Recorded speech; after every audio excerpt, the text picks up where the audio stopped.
Janet was not only changing into a snake and finishing her neighbors, but she also ate foods only snakes would eat, like raw meat and small insects.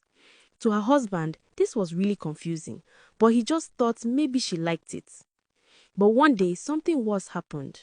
Josephine, her husband's sister, came visiting them. Everything was working fine until Josephine learned that Janet ate food that was specifically for snakes. I mean, food that was an abomination to humans. She thought maybe it would be good if she confronted her and warned her about the danger in eating such things. But she never knew that she was inviting her own death.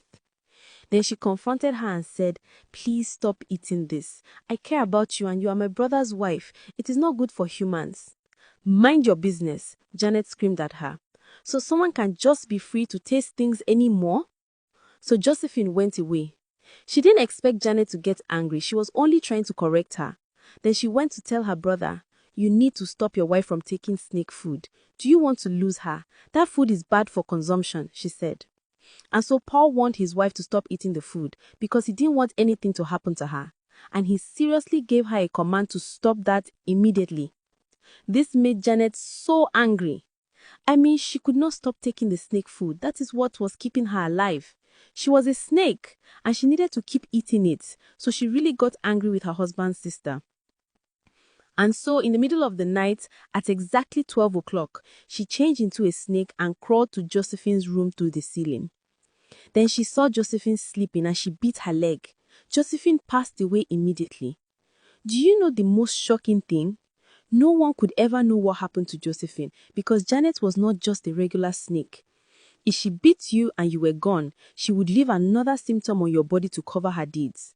That means instead of showing a snake bite as the cause of death, it might show cancer or another illness that easily finishes people.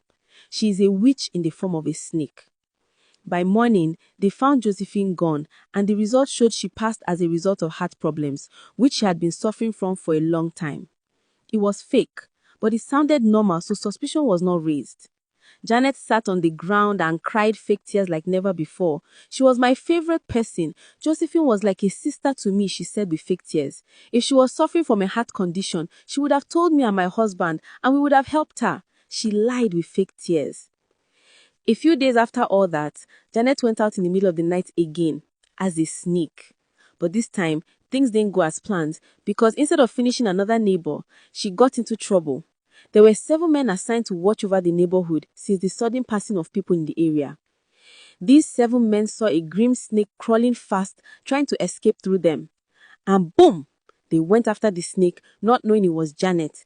They began to chase it relentlessly. It was too late for Janet to change back into a human because they were shining torchlights at her, and if she dared to change, they would find out. So she kept crawling as a snake, and they kept chasing her until boom!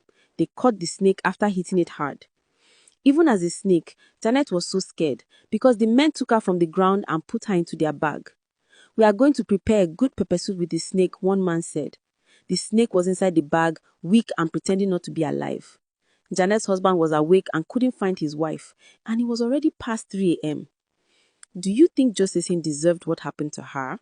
To be continued.